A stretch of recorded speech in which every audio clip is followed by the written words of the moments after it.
পবিত্র কোরআনুল কারীমের ধারাবাহিক তাফসীরের সাপ্তাহিক মজলিসে আমরা অংশগ্রহণ করতে পারলাম। এই জন্য শুকরিয়াতান বলি আলহামদুলিল্লাহ। গত সপ্তাহে আমরা সূরা আল ওয়াকিয়ার তাফসীর শুরু করেছিলাম। সূরা আল ওয়াকিয়ার তাফসীর একদম শুরু থেকে নিয়ে 12-13 খানা আয়াত গত সপ্তাহে আমরা আলোচনা করেছি। সূরা আল ওয়াকিয়ার মূলত আলোচ্যসূচি হচ্ছে 3 শ্রেণীর মানুষের আলোচনা। এই 3 শ্রেণীর মানুষ হচ্ছেন হাশরের ময়দানে আল্লাহর দরবারে যখন পৃথিবীর সমস্ত মানুষ বিচারের জন্য মুখোমুখি হবেন। হাশরের ময়দানে বিচার যখন সংগঠিত হবে, এই বিচারের সময়ে যখন সমস্ত মানুষ সৃষ্টির সূচনা থেকে শেষ পর্যন্ত যত মানুষ পৃথিবীতে তাদের আগমন ঘটেছে, সমস্ত মানুষ যখন আল্লাহর সামনে বিচারের জন্য দাঁড়াবে, তখন সমস্ত মানুষ 3 ভাগে বিভক্ত হবে। এক শ্রেণীর মানুষ থাকবেন আল্লাহর আরশের ডান পাশে, আরেক শ্রেণীর মানুষ থাকবেন বাম পাশে, আর আরেক শ্রেণীর মানুষ থাকবেন একদম সামনে। এরা হচ্ছেন একদম স্পেশালি সাবিকুন। তো এখানে 3 শ্রেণীর মানুষের আলোচনা, 3 শ্রেণীর মানুষের পরিচয়, 2 শ্রেণীর মানুষকে আল্লাহ কী পুরস্কার দিবেন, আর আরেক শ্রেণীর মানুষ যারা আল্লাহর আরশের বাম পাশে থাকবে, কাফির মুশরিক জাহান্নামী, তাদেরকে আল্লাহ কী শাস্তি দিবেন। এই 3 শ্রেণীর মানুষের একটি বিস্তারিত আলোচনা সূরা ওয়াকিয়ার মধ্যে রয়েছে। তাই আজকে আমরা গত সপ্তাহে 2 শ্রেণীর মানুষের সংক্ষিপ্ত একটি পরিচয় আমরা পেয়েছিলাম। আজকে 3য় শ্রেণীর মানুষের আলোচনা হবে। তো তারপরে যেহেতু এই সূরাটা একদম সূচনা হয়েছে মাত্র, কয়েকটি আয়াত আলোচনা করেছি। গত সপ্তাহে আমাদের মধ্যে অনেকেই অনুপস্থিত ছিলেন, এই কারণে আমি আলোচনার শুরুতেই খুবই সংক্ষিপ্ত আকারে গত সপ্তাহের আয়াতগুলিরও সংক্ষিপ্ত অনুবাদ তাফসীর আপনাদেরকে শুনিয়ে দেব। এরপরে আমরা সামনে অগ্রসর হব। সূরা আল ওয়াকিয়ার ফজিলত সম্পর্কে গত সপ্তাহে আপনারা শুনেছেন যে রাসূল করিম সাল্লাল্লাহু আলাইহি ওয়াসাল্লামের একটি হাদিস রয়েছে তিরমিজি শরীফের মধ্যে, এবং তাফসীর ইবনে কাসির মাঝে উল্লেখ করা হয়েছে। হযরত আব্দুল্লাহ ইবনে মাসউদ রাদিয়াল্লাহু তাআলা আনহু থেকে বর্ণিত, তিনি বলেছেন যে রাসূলুল্লাহ সাল্লাল্লাহু আলাইহি ওয়াসাল্লাম ইরশাদ করেছেন, মান ক্বারাআ সূরাতাল ওয়াকিআ কুল্লা লাইলাতিন লাম তুসিবহু ফাকাতুন আবাদা। কোনো ব্যক্তি যদি নিয়মিত প্রতি রাত্রিতে সূরা ওয়াকিআ তেলাওয়াত করে, তাহলে তাকে কখনো ক্ষুধা দারিদ্রতা তাকে স্পর্শ করবে না। ক্ষুধার কষ্টে সে পৃথিবীতে জর্জরিত হবে না। এটা যুগ যুগ ধরে সূরা ওয়াকিয়ার আমল পৃথিবীর নেককারগণ করে আসছেন, এবং এটা সুফলও পাচ্ছেন। তো অনেকে ভুল ধারণা রয়েছে, অনেকে ভাবেন যে সূরা ওয়াকিয়া পড়লে ধনী হওয়া যাবে। এটা ধনী হওয়ার সূরা নয়, বরঞ্চ এই সূরা নিয়মিত তেলাওয়াত করলে এর বরকতে আল্লাহ পাক রব্বুল আলামিন রিজিকের প্রশস্ততা দান করবেন, এবং তাকে আল্লাহ হালাল রিজিকের ব্যবস্থা করে দিবেন। হালাল রিজিকের ব্যবস্থা হওয়া এটা আল্লাহর নিয়ামত। অল্প রুজি হোক, এবং যে রুজিকের মাধ্যমে সে নেক আমল করতে পারবে। হালাল রিজিক ছাড়া মানুষ নেক আমল করতে পারে না। অতএব আল্লাহ তাকে হালাল রিজিকের ব্যবস্থা করে দিবেন, অল্পই হোক, সে জীবন চলার মতো ব্যবস্থা হয়ে যাবে, এবং রিজিকের অভাবে তাকে পৃথিবীতে কষ্ট করতে হবে না। আল্লাহ পাক তাকে হালাল রিজিকের ব্যবস্থা করে দিবেন এবং নেক আমল করার তৌফিক দান করবেন। এটাই হচ্ছে এই সূরার বিশেষ বৈশিষ্ট্য। এরপরে হযরত আব্দুল্লাহ ইবনে মাসউদ রাদিয়াল্লাহু তাআলা আনহু তো জীবনের শেষ মুহূর্তে ছিলেন। এই অবস্থার মাঝে হযরত উসমান গনি রাদিয়াল্লাহু তাআলা আনহু তখন খলিফা ছিলেন। তিনি এসে বলেছিলেন যে আপনি তো জীবনের শেষ প্রান্তে, আমরা চাই রাষ্ট্রীয়ভাবে আপনাকে একটি উপহার দিয়ে দিই। রাষ্ট্রীয়ভাবে আপনাকে একটি ভাতা দিয়ে দিই, যার কারণে আপনি আপনার পরবর্তী বংশধর, আপনার কন্যাগণ এটা দ্বারা উপকৃত হবেন। হযরত আব্দুল্লাহ ইবনে মাসউদ রাদিয়াল্লাহু তাআলা আনহু বলেছেন, এটার আমার কোনো প্রয়োজন নাই, কারণ আমি আমার কন্যাদেরকে সূরা ওয়াকিয়া শিক্ষা দিয়েছি এবং তাদেরকে এই জোর তাকিদ দিয়েছি তারা যেন নিয়মিত প্রতি রাত্রে সূরা ওয়াকিয়া তেলাওয়াত করে। আর রাসূল করিম সাল্লাল্লাহু আলাইহি ওয়াসাল্লামের কাছ থেকে আমি হাদিস শুনেছি, মান ক্বারাআ সূরাতাল ওয়াকিয়া কুল্লা লাইলাতিন লাম তুসিবহু ফাকাতুন আবাদা। অতএব তাদের জন্য এই সূরা ওয়াকিয়ার আমল এই যথেষ্ট, রাষ্ট্রীয় কোনো ভাতার আমার প্রয়োজন নাই। তাহলে এখান থেকে আমরা শিক্ষা পাই যে আমরা প্রত্যেকে সূরা ওয়াকিয়া তেলাওয়াত করার চেষ্টা করব, সূরা ওয়াকিয়ার আমল করব, মুখস্থ করার চেষ্টা করব। যদি আমরা মুখস্থ করি তাহলে খুব সহজেই আমরা এই সূরাটা পাঠ করতে পারবো। বিশেষত আমাদের ছোটো বাচ্চাদেরকে জীবনের সূচনা লগ্নেই এই সূরাটা আমরা মুখস্থ করিয়ে দিব। খুবই সহজ সূরা, ছোট্ট ছোট্ট আয়াত, মুখে মুখে বাচ্চারা মুখস্থ করে নিতে পারবে। তো এই সূরার আয়াত সংখ্যা হচ্ছে ৯৬ খানা, আয়াত সংখ্যা ৯৬। তো এই সূরার আমরা আবার সূচনা থেকে আয়াতগুলোর অনুবাদ শুনে নিই। আল্লাহ বলছেন, ইদা ওয়াকাআতিল ওয়াকিয়া, যখন ওয়াকিয়া সংগঠিত হবে। স্মরণ করো সেই সময়কে যখন ওয়াকিয়া সংগঠিত হবে। ওয়াকিয়া মানে মহা ঘটনা, এমন ঘটনা যা অবশ্যই ঘটবে। এটা হচ্ছে কিয়ামত। কিয়ামতের যে ঘটনা এটা অবশ্যম্ভাবী ঘটনা। এই জন্য আল্লাহ বলেছেন, ইদা ওয়াকাআতিল ওয়াকিয়া। স্মরণ করো, ইয়াদ রাখো, একটা দিন আসতেছে, এমন একটি ঘটনা আসতেছে যে ঘটনা অবশ্যই ঘটবে। ইদা ওয়াকাআতিল ওয়াকিয়া, যখন অবশ্যম্ভাবী ঘটনা ঘটে যাবে সেই দিনটাকে স্মরণ করো, সেই ঘটনাকে সবসময় স্মরণ রাখো, স্মরণ রেখে জীবনযাপন করো। এই ঘটনা ঘটবেই। এই ঘটনা যখন ঘটবে তখন প্রতিটা মানুষ আল্লাহর সামনে দাঁড়াবে, তার জীবনের হিসাব নিকাশ দিতে হবে। এই জন্য আল্লাহ আমাদেরকে বলছেন আত্মরক্ষা করে সেই দিন থেকে, সেই দিনের প্রস্তুতি নাও। ইদা ওয়াকাআতিল ওয়াকিয়া, যখন ওয়াকিয়া সংগঠিত হবে, অবশ্যম্ভাবী ঘটনা যখন ঘটে যাবে, লাইসা লিওয়াকাআতিহা কাযিবা, তখন এই সংগঠিত হওয়াকে কেহ মিথ্যা বলতে পারবে না, এটাকে কেহ মিথ্যা প্রতিপন্ন করতে পারবে না, আর এটাকে কেউ প্রতিহত করতে পারবে না, এটাকে কেউ ঠেকাতে পারবে না। এই ঘটনা ঘটেই যাবে। যেহেতু এই ঘটনা ঘটবেই, অবশ্যই ঘটবে, এটা নিশ্চিত ঘটবে, অতএব ওই ঘটনার প্রস্তুতি তোমরা নেও। এই ঘটনার মুখোমুখি হওয়ার প্রস্তুতি তোমাদেরকে নিতে হবে। এই জন্য আল্লাহ এই সূরা নাজিল করেছেন। খাফিদাতুর রাফিআ, এই দিনটা কেমন হবে? খাফিদা রাফিআ, এই দিনটা হচ্ছে কিছু মানুষকে ভুলুণ্ঠিত করবে, অবনমিত করবে, লাঞ্ছিত করবে, অপমানিত করবে এই দিনটা রাফিআ। আর কিছু মানুষকে সমুন্নত করবে, সুউচ্চ করবে। কিছু মানুষের মর্যাদা বৃদ্ধি করে দিবে, উপরে উঠিয়ে দিবে, আর কিছু মানুষকে লাঞ্ছিত করবে, অপমানিত করবে ওই দিনটা। সেই দিনটাকে স্মরণ করো, ওই দিনটাকে স্মরণ রেখে জীবনযাপন করো। এই দিনটা আসতেছে, খাফিদাতুর রাফিআ, যেই দিনটা হবে কি খাফিদা, মানুষের সম্মান মর্যাদা ডাউন করে দিবে, রাফিআ আর উন্নত করে দিবে, সমুন্নত করে দিবে। এই দিনটা আসবে। এই দিনটা হচ্ছে একটি বিপ্লব হবে, মহাবিপ্লব ঘটবে। দেশে যখন বিপ্লব ঘটে তাহলে সব কিছু পরিবর্তন ঘটে। আগে যারা সম্মানিত ছিল এরা অপমানিত হয়ে যায়, আর যারা একসময় অবহেলিত ছিল এরা সম্মানিত হয়ে যায়। এই দিনটা আসবে। আল্লাহ বলেন খাফিদাতুর রাফিআ, এই দিনটা হচ্ছে খাফিজা আর রাফিআ। ইযা রুজ্জাতিল আরদু রাজ্জা, এই দিনটা ঘটবে। যখন ঘটবে তখন রুজ্জাতিল আরদু রাজ্জা, তখন পৃথিবীকে প্রবল কম্পনে প্রকম্পিত করা হবে।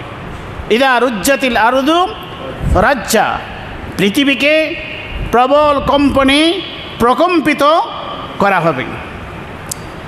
ওয়াবুসাতিল জিবালু বাসসা, আর সেদিন পাহাড় কি হবে? চূর্ণ বিচূর্ণ হয়ে যাবে। ওয়াবুসাতিল জিবালু বাসসা, পাহাড়গুলি কি হয়ে যাবে? চূর্ণ বিচূর্ণ হয়ে যাবে। ফাকানাত হাবাআম মুনবাসসা, পাহাড়গুলি কেমন হবে? হাবাআম মুনবাসসা হয়ে যাবে, একদম চূর্ণ বিচূর্ণ হয়ে ধূলিকণায় পরিণত হয়ে যাবে। ফাকানাত হাবাআম মুনবাসসা, এটা হাবা হয়ে যাবে। হাবা ধূলিকণা, কেমন ধূলিকণা? যেটা খোলা চোখে দেখা যায় না, এমন ধূলিকণা হবে। যদি ঘরের ভিতরে বাহির থেকে সূর্যের আলো জানালায় দিয়ে প্রবেশ করে, তাহলে দেখবেন অন্ধকার থেকে চেয়ে দেখবেন ওই আলোর মধ্যে কিছু সংখ্যক কিছু জিনিস উড়াউড়ি করে। আলোর মধ্যে দেখা যায়, কিন্তু আলো না থাকলে দেখা যায় না। এগুলো হচ্ছে হাবা। এরকম হাবা মুনবাসসা, চূর্ণ বিচূর্ণ হয়ে ধূলিকণায় পরিণত হয়ে বাতাসের সাথে মিশে যাবে এই বিশাল বিশাল পাহাড়। ওয়া কুনতুম আজওয়াজান সালাসা, এই দিনটাতে, এই সময়ে তোমরা 3 শ্রেণীতে বিভক্ত হয়ে যাবে। আজওয়াজান সালাসা, তোমরা 3 শ্রেণীতে বিভক্ত হয়ে যাবে। ফাসহাবুল মাইমানাতি মা আসহাবুল মাইমানা, এক শ্রেণীর মানুষ আসহাবে মাইমানা হবে, তারা আল্লাহর আরশের ডান পাশে থাকবে, তারা ডান হাতে আমলনামা পাবে। এরা হচ্ছে আসহাবে মাইমানা। ফাসহাবুল মাইমানাতি মা আসহাবুল মাইমানা, মুমিনদের একটি অংশ তারা হবে আসহাবে মাইমানা, ডান হাতে আমলনামা পাবে, এরা আল্লাহর আরশের ডান পাশে অবস্থান করবে। ওয়া আসহাবুল মাশআমাতি মা আসহাবুল মাশআমা, আর এক শ্রেণীর মানুষ, এক গ্রুপ, এক শ্রেণী, এরা হবে আসহাবে মাশআমা, এরা হবে বাম পাশে থাকবে, এরা কাফির মুশরিক জাহান্নামী, এরা বাম হাতে আমলনামা পাবে, এরা আল্লাহর আরশের বাম পাশে অবস্থান করবে, এরা খুবই দুর্ভাগা। আল্লাহ বলেন ওয়া আসহাবুল মাশআমা, যারা আসহাবে মাশআমা, যারা বাম পাশের লোক, বাম পাশে আমলনামা যারা পেল, মা আসহাবুল মাশআমা, আল্লাহ বলেন তারা এই আসহাবে মাশআমা, এই বাম পাশের লোকগুলি, বাম হাতে আমলনামা পাওয়া লোকগুলি কতই না কপাল পোড়া, কতই না দুর্ভাগা, কতই না দুর্ভাগা তারা। মা আসহাবুল মাশআমা। والسابقون السابقون أولئك المقربون, আর আরেক শ্রেণীর মানুষ, এরা হচ্ছেন সাবিকুন, এরা অগ্রগামী। সাবিকুন আস-সাবিকুন, এরা সরাসরি আল্লাহর আরশের সামনে থাকবেন, আল্লাহর আরশের সামনে স্পেশাল সম্মানিত অতিথি হয়ে থাকবেন, এরা হচ্ছেন সাবিকুন আস-সাবিকুন উলাইকাল মুকাররাবুন, এরা হচ্ছে আল্লাহর নৈকট্যশীল বান্দাগণ। তাইলে 3 শ্রেণীর মানুষের বিবরণ আমরা পেয়ে গেলাম।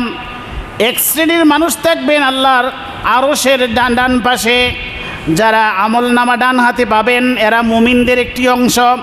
আর আরেক অংশ হচ্ছে তারা দুনিয়ার সমস্ত কাফির মুশরিকগণ, অবিশ্বাসীগণ, তারা বাম পাশে থাকবে, তারা আমলনামাটা বাম হাতে পাবে। তারা আল্লাহ বলেন তারা কতই না দুর্ভাগা, তারা কতই না কপাল ফোরা। আর আরেক শ্রেণীর মানুষ হবে সাবিকুন আস-সাবিকুন, তারা অগ্রগামী, তারা অগ্রগামী, তারা সরাসরি আল্লাহর আরশের সামনে অবস্থান করবেন। এরা হচ্ছেন অগ্রগামীরা, তো অগ্রগামী। আল্লাহ বলছেন আস-সাবিকুন আস-সাবিকুন, যারা অগ্রগামী তারা তো অগ্রগামী। উলাইকাল মুকাররাবুন, এরা হচ্ছে মুকাররাবুন, এরা হচ্ছে আল্লাহর নৈকট্যশীল বান্দা। এরা কারা? এরা কারা? এই শ্রেণীর মধ্যে থাকবেন সর্বকালে সর্বযুগের সমস্ত নবী রাসূলগণ, সমস্ত নবী রাসূলগণ থাকবেন, এবং সাহাবায়ে কেরাম থাকবেন, এবং সর্বকালের সর্বযুগের মুমিনদের মধ্য থেকে কিছু সংখ্যক মানুষ যারা সর্বদাই ভালো কাজে অগ্রগামী থাকতেন, ভালো কাজে অগ্রগামী। পৃথিবীতে কিছু মানুষ আছেন যেখানেই তারা ভালো কাজ দেখবেন সেখানে তাদেরকে আগে পাবেন, ভালো কাজে তারা এগিয়ে আসেন। আর কিছু মানুষ আছে মন্দ কাজে আগে আসেন। মানুষের উপকারের জন্য কিছু মানুষ এগিয়ে আসেন, আর কিছু মানুষ ক্ষতির জন্য এগিয়ে আসে। ভালো কাজে দেখবেন কিছু মানুষ অগ্রগামী থাকবে, এদের সংখ্যাটা কম। ভালো কাজে যারা অগ্রগামী হয় তাদের সংখ্যাটা কম, আর মন্দ কাজে যারা অগ্রগামী হয় তাদের সংখ্যাটা বেশি। সামনে আল্লাহ বলছেন, সুল্লাতুম মিনাল আউয়ালিন ওয়া কলিলুম মিনাল আখিরিন। ভালো কাজে যারা অগ্রগামী, সাবিকুন, যারা সরাসরি আল্লাহর আরশের সামনে সম্মানিত আসন গ্রহণ করবেন, এরা সুল্লাতুম মিনাল আউয়ালিন, আগেকার যুগের লোকেদের মধ্যে থেকে এর বিরাট একটি অংশ হবেন। আগেকার যুগের মানুষের মধ্যে এই ভালো কাজে অগ্রগামী লোকের সংখ্যা বেশি। ওয়া কালিলুম মিনাল আখিরিন, আর পরবর্তী যুগের লোকদের মধ্যে থেকে এদের সংখ্যাটা খুবই অল্প। কালিল, অল্প। ভালো কাজে অগ্রগামীর সংখ্যা কম। ভালো কাজে অগ্রগামীর সংখ্যা আগের যুগের মানুষ বেশি ছিলেন। সাহাবায়ে কেরাম, তাবিঈনগণ, তারা যেখানেই ভালো কাজ শুনতেন, ভালো কাজে তারা সবাই একসাথে একত্রিত হতেন, কিছু সংখ্যক মানুষ পিছনে থাকতেন। আর এর পরবর্তী যুগ থেকে যত সময় গড়িয়ে আসছে, ভালো কাজে অগ্রগামীর সংখ্যা কমে যাচ্ছে। ভালো কাজে অগ্রগামীর সংখ্যা কমে যাচ্ছে। আল্লাহ বলেই দিয়েছেন, ওয়া কালিলুম মিনাল আখিরিন। পরবর্তী প্রজন্ম, সামনে যত সময় আসবে তত আখিরিন আসবে, তত অগ্রগামী, ভালো কাজে অগ্রগামী মানুষের সংখ্যা কমে যাবে। তাফসির মাহফিলে যে আপনারা এসেছেন, সংখ্যায় বেশি না কম? কম। এখানে যদি গানের আসর হতো তাহলে সংখ্যা কম থাকতো না বেশি থাকতো? বেশি থাকতো। ভালো কাজে অগ্রগামী সংখ্যা বেশি না কম? কম। মন্দ কাজে অগ্রগামী সংখ্যা বেশি না কম? বেশি। তা আল্লাহর কথার সাথে মিলছে কিনা? চাক্ষুষ প্রমাণ পাইছেন? পাইছেন। এই জন্য আল্লাহ বলছেন, ওয়াস-সাবিকুন আস-সাবিকুন, ভালো কাজে যারা অগ্রগামী তারাই তো অগ্রগামী, আর তারা কত নাই সৌভাগ্যশীল। ফি জান্নাতিন নাঈম উলাইকাল মুকাররাবুন। ভালো কাজে যারা অগ্রগামী, এই অল্প সংখ্যক মানুষ, এরাই হচ্ছে উলাইকাল মুকাররাবুন, এরা আল্লাহর নৈকট্যশীল বান্দা। আল্লাহর নৈকট্যশীল বান্দার সংখ্যা কম না বেশি? কম। এই জন্য আল্লাহর কাছে দোয়া করতে হবে যে, আল্লাহ, এই যে অল্প সংখ্যক মানুষ যারা আপনার নৈকট্যশীল বান্দা, যারা ভালো কাজে অগ্রগামী, তাদের অন্তর্ভুক্ত আমাদেরকে করে দিন। এই জন্য আল্লাহ বলেই দিয়েছেন, এরা হচ্ছে অগ্রগামী। ওয়াস-সাবিকুন আস-সাবিকুন উলাইকাল মুকাররাবুন ফি জান্নাতিন নাঈম। এরা থাকবে জান্নাতিন নাঈম, নিয়ামতে ভরপুর জান্নাতে। ফি জান্নাতিন নাঈম। এত সোজা, এত সহজ? এত সহজ না। এটা অনেক যুদ্ধ করে, মনের সাথে অনেক যুদ্ধ করে ভালো কাজে অগ্রগামী হতে হয়। এই জন্য এদের মর্যাদাও সর্বোচ্চ থাকবে। এরা মর্যাদাও কী পাবে? সবচেয়ে বেশি পাবেন। ফি জান্নাতিন নাঈম,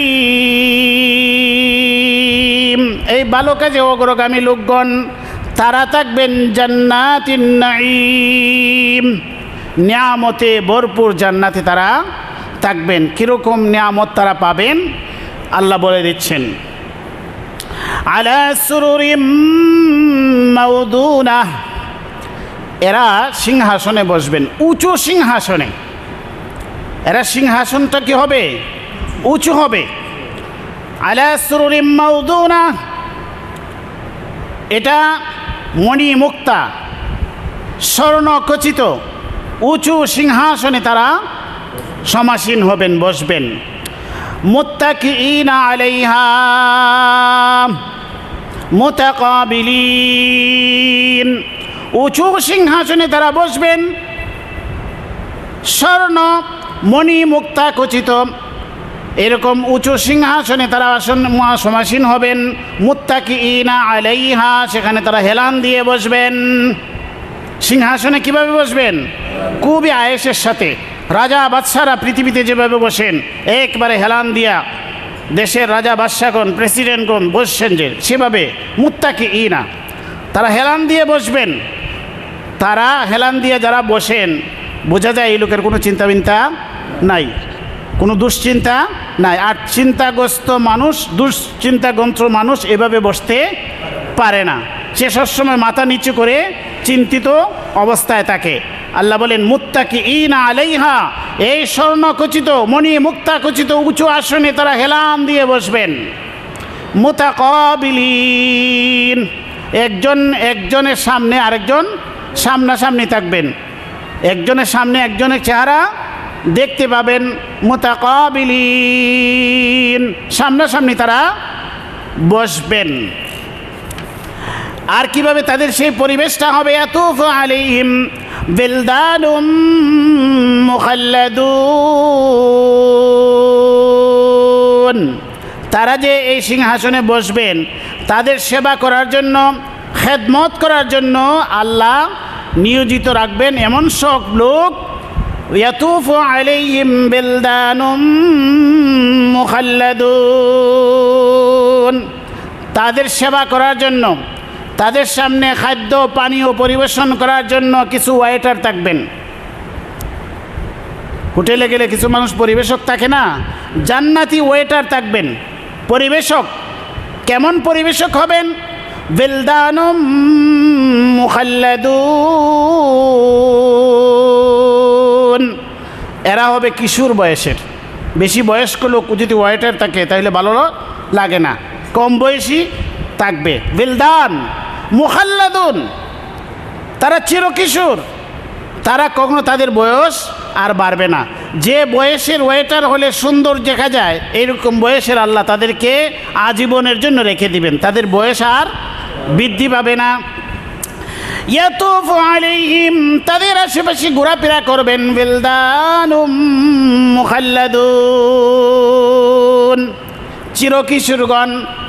এমন সব ওয়েটার, এমন সব সেবকরা তাদের আশেপাশে ঘোরাফেরা করবেন তাদের খাদ্য পরিবেশনের জন্য, তাদের পানীয় পরিবেশনের জন্য, তাদের সর্বদা সেবায় নিয়োজিত তারা এটেন থাকবেন, দাঁড়িয়ে থাকবেন। বিআকওয়াবিন ওয়া বারিকা ওয়া কাসিম মিন মাঈন, কি নিয়ে ঘোরাফেরা করবেন? তাদের হাতে কি থাকবে? আকওয়াব থাকবে, আবারিক থাকবে, ওয়া কাসিম মিন মাঈন। এই যে ওয়েটাররা, এই যে পরিবেশকরা, তাদের হাতে কি থাকবে? আকওয়াব থাকবে। আকওয়াব কুবুনের বহুবচন, আকওয়াব কুবুনের বহুবচন আকওয়াব। এটা পেয়ালা থাকবে, কাফের মতো পেয়ালা থাকবে। আর থাকবে আবারিক, আবারিক ও পেয়ালা। এটা এমন পেয়ালা যে পেয়ালার মধ্যে একটা হাতল থাকে এবং ডালার জন্য, পানীয় ডালার জন্য একটা কী থাকে? একটা নালা থাকে, জগের মতো বা এরকম একটি, এটাকে কি বলে? আবারিক বলা হয়। আবারিক ইবরিকুনের বহুবচন।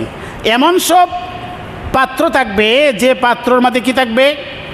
একটা ডালার নালাও থাকবে, হাতলও থাকবে কেতলির মতো, এটার ভিতর পানীয় থাকবে। এটা থেকে তারা পরিবেশন করবেন।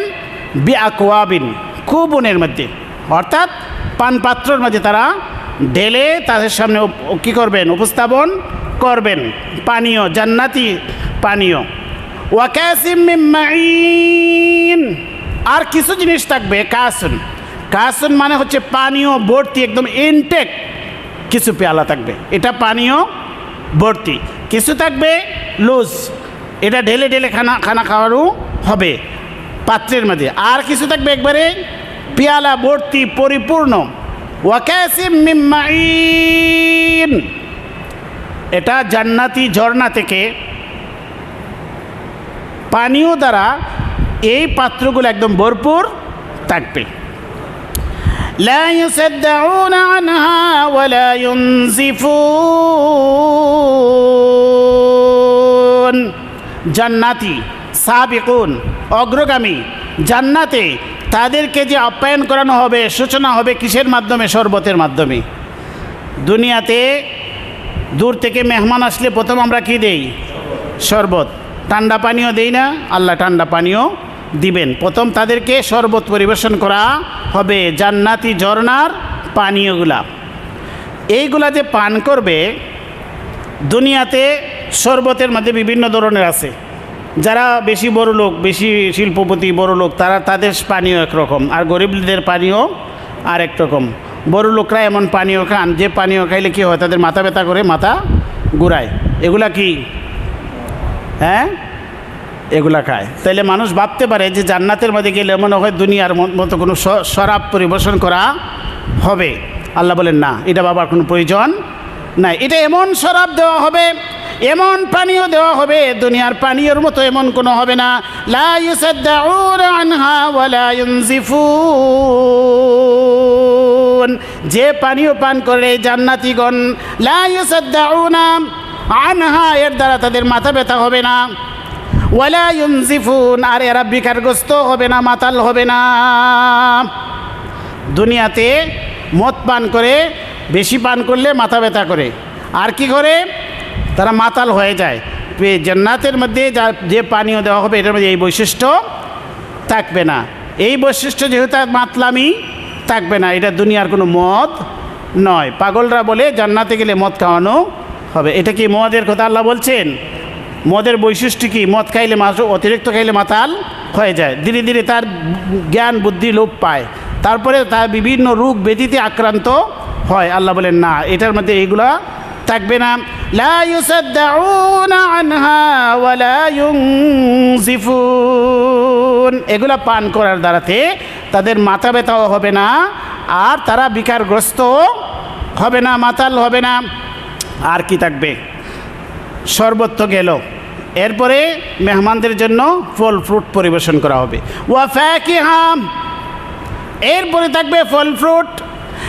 কোন ধরনের ফল ফ্রুট থাকবে? ওয়া ফাকিহাতিম মিম্মা ইয়াতাখায়্যারুন, তাদের পছন্দনীয় ফল ফ্রুট থাকবে। আল্লাহ নাম বলেন নাই, কমন বলে দিয়েছেন। ওয়া ফাকিহাতিম মিম্মা ইয়াতাখায়্যারুন, তারা যা চাবে, যে ধরনের ফল চাইবে, যে ধরনের ফল তাদের পছন্দ, তাদের পছন্দনীয়, তাদের মনোপ্রীত ফল ফ্রুট তাদের জন্য পরিবেশন করা হবে। এরপরে আসবে খানার পালা। ওয়ালাহমি তায়রিম মিম্মা ইয়াশতাহুন, গোশত পরিবেশন করা হবে। কিসের গোশত? ওয়ালাহমি তায়রিন, পাখির গোশত, পাখির গোশত। মিম্মা ইয়াশতাহুন, তাদের চাহিদা অনুযায়ী, তারা যেই ধরনের যেই ধরনের পাখির গোশত খেতে চায়, ওই ধরনের পাখির গোশত তাদের সামনে উপস্থাপন করা হবে। পৃথিবীর মাঝে যত গোশত আছে, সবচাইতে উৎকৃষ্ট সুস্বাদু গোশত হচ্ছে পাখির গোশত। সবচাইতে পুষ্টি সমৃদ্ধ, সবচাইতে সুস্বাদু এবং সবচাইতে মানুষ স্বাস্থ্যের জন্য উপকারী খাদ্যটা কি? পাখির গোশত। জান্নাতে আল্লাহ পাখির গোশত দিয়ে আপ্যায়ন শুরু করবেন। ওয়ালাহমি তায়রিন, পাখির গোশত। মিম্মা ইয়াশতাহুন, তাদের চাহিদা অনুযায়ী, তারা যেরকম চায়, তাদের মনে যা চায় সেই রকম পাখির গোশত তাদের জন্য পরিবেশন করা হবেন। ওয়াহুরুন ঈন, আর থাকবেন জান্নাতীদের সেবার জন্য হুরগণ। হুরুন ঈন, ডাগর নয়না, বড় বড় চক্ষু বিশিষ্ট হুরগণ তাদের জন্য তাদের সেবায় নিয়োজিত থাকবেন। এরা কেমন হবেন? কামসালিল লুলুইল মাকনুন, এরা যেন সুরক্ষিত মণিমুক্তা। কামসালিল লুলুইল মাকনুন, এটা যেন সুরক্ষিত মণিমুক্তার মতো এরা সুন্দর হবেন।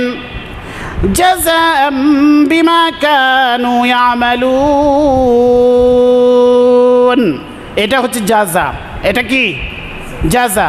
জাযা মানে প্রতিদান। এগুলো হচ্ছে প্রতিদান। কিসের প্রতিদান? বিমা কানু ইয়ামালুন, তারা যে পৃথিবীতে আমল করেছিল, তাদের আমলের তাদের কৃতকর্মের প্রতিদান হিসেবে আল্লাহ পাক রব্বুল আলামিন জান্নাতে তাদেরকে এমনভাবে সম্মানিত করবেন, لا يسمعون فيها لغوا ولا تأثيما إلا قيلا سلاما سلاما। সেখানে তারা শুনবে না লাগওয়ান অনর্থক কোনো বকওয়াস কথাবার্তা তারা শুনবে না, ওয়ালা তাসিমা আর সেখানে তারা গুনাহের কোনো কথাবার্তাও শুনবে না, ইল্লা কিলান সালামান সালামা সেখানে তারা শুনবে কেবলমাত্র আসসালামু আলাইকুম আসসালামু আলাইকুম। যেদিকে যাবে তাদেরকে কী করা হবে? সালাম দিবে। সালাম দেওয়ার জন্য ফেরেশতারা সারিবদ্ধভাবে দাঁড়িয়ে থাকবেন। যেদিকেই তারা যাবেন, যেদিকেই তারা হাঁটবেন, যেদিকেই তারা দৌড়বেন, যেদিকেই তারা ভ্রমণ করবেন, আর শুধু রাস্তার মাঝে দাঁড়িয়ে থাকবেন, তাদেরকে সম্বর্ধনা দিবেন ফেরেশতাগণ, আসসালামু আলাইকুম আসসালামু আলাইকুম সালামুন আলাইকুম তিবতুম ফাদখুলুহা খালিদিন। সেখানে শুধু সালাম আর সালাম। জান্নাতীরা একজন আরেকজনকে কি দিবে? সালাম দিবে।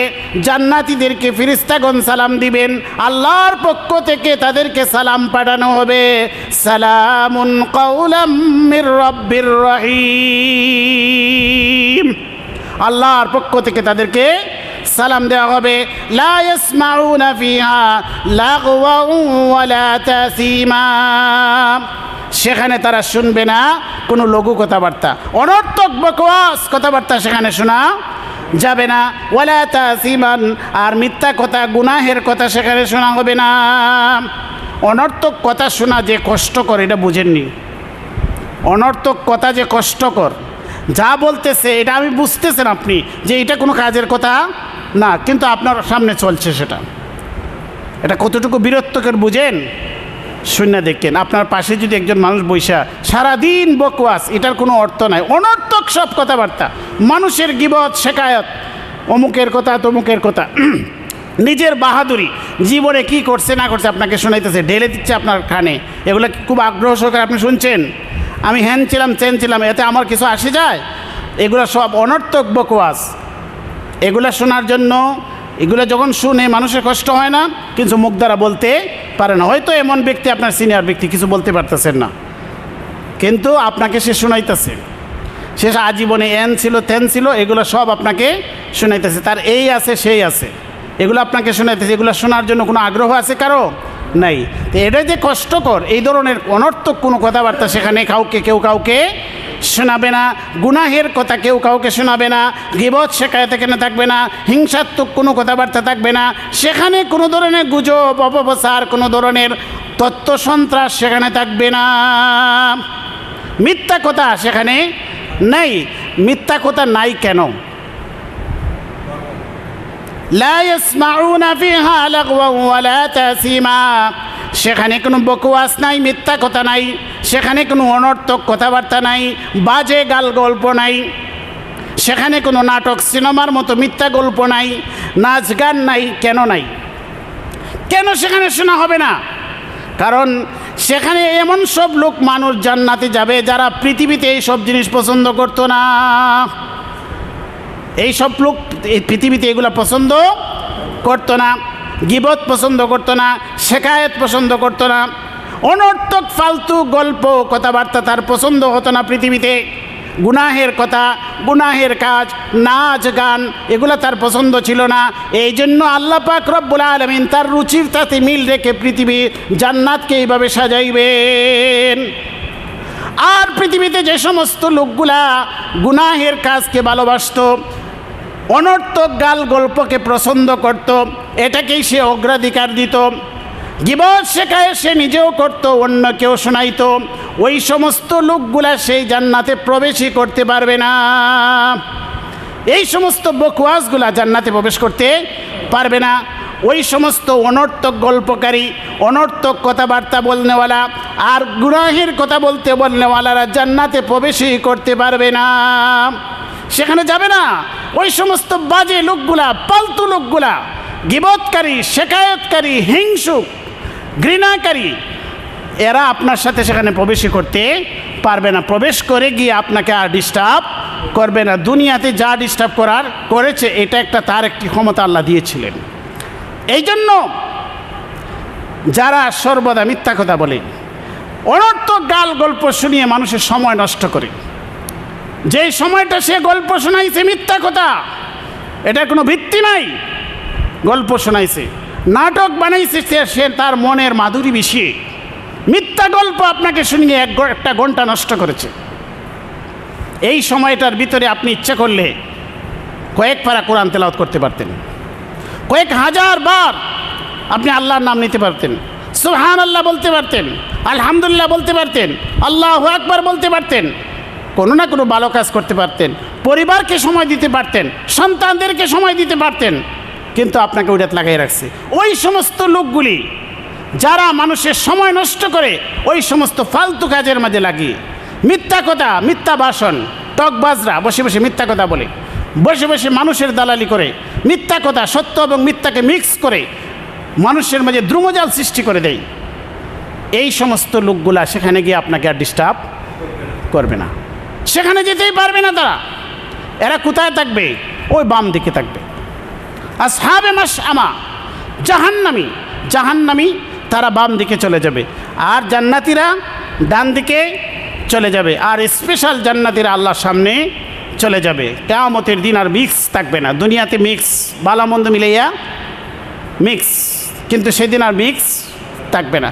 ওয়ামতাজুল ইয়াউম আইয়ুহাল মুজরিমুন, সূরা ইয়াসিনে পড়ছেন কিনা? ওয়ামতাজুল ইয়াউম আইয়ুহাল মুজরিমুন, সেদিন আল্লাহ বলবেন আজকে আলাদা হয়ে যাও হে পাপিষ্ঠরা, নেককারদের সাথে থাকার আর দিন তোমাদের শেষ। আলাদা হয়ে যাও, বাম পাশে চলে যাও। সমস্ত বামপন্থীরা বাম পথে চলে যাবে, আর ডানপন্থীরা সবাই ডান পথে চলে যাবে। আল্লাহ কোরআনে যা বলেছেন সেটা হচ্ছে ডান হাতে যারা আমলনামা পাবে তারা হচ্ছে ডানপন্থী। অর্থাৎ পৃথিবীতে যারা ডান পথে কাজ করেছে, ডান পথে কাজ করেছে, আল্লাহর পথে যারা কাজ করেছে, ইমানের পথে যারা কাজ করেছে, আমলের পথে যারা কাজ করেছে, মসজিদের সাথে যাদের সম্পর্ক ছিল, এরা ডান হাতে আমলনামা পাবে। আর শয়তানের পথে যারা চলেছে এরা শয়তানের সাথে চলে যাবে। এই জন্য নামেরও একটি গুণ আছে, নামেরও কি আছে? একটা গুণ আছে। পৃথিবীতে যত নিকৃষ্ট মানুষ দেখবেন ওরা নিজেদেরকে বামপন্থী পরিচয় দেয়, এরপর স্বাচ্ছন্দ্য বোধ করে। কত নিকৃষ্ট! বাম হাত দিয়ে আপনারা কী করেন? ভালো কাজ করেন। বাম হাত দিয়ে মানুষ ভালো কাজ করে, ডান হাত দিয়ে কী করেন? ভালো কাজ করেন, দান খয়রাত করেন, ডান হাতে খানা খান, ডান হাতে সব কিছু, ডান হাতে সালাম দেন, সব কিছু। আর বাম হাতে যত বাজে কাজ সব বাম হাত। এই জন্য পৃথিবীতে তারা নিজেদের নামই বেছে নিয়েছে এটা। কারণ কিয়ামতের দিন বাম দিকে যেতে হবে না। এই জন্য দুনিয়ার থেকে প্রত্যেকে যার যার পথ সে গ্রহণ করেছে। আজকে আমরা অতটুকু আলোচনা করলাম। এরপরে আগামী সপ্তাহে আমরা আসহাবুল ইয়ামিন যারা হবেন, সাবিকুনদের যারা আলোচনা করলাম, অগ্রগামী যারা, তাদের আলোচনা করলাম। আগামী সপ্তাহে আমরা আলোচনা করব আসহাবি ইয়ামিন যারা, আল্লাহর আরশের ডান পাশে যারা থাকবেন, ডান হাতে যারা আমলনামা পাবেন, তাদেরকে আল্লাহ কী পুরস্কার দেবেন সেটার আলোচনা হবে। এরপরে আসবে বামপন্থী যারা, আসহাবে মাশআমা যারা, তাদের কি কুপরিণতি হবে সেটা আল্লাহ বলবেন। এইভাবে ধারাবাহিকভাবে 3 শ্রেণীর মানুষের আলোচনা চলবে ইনশাআল্লাহ।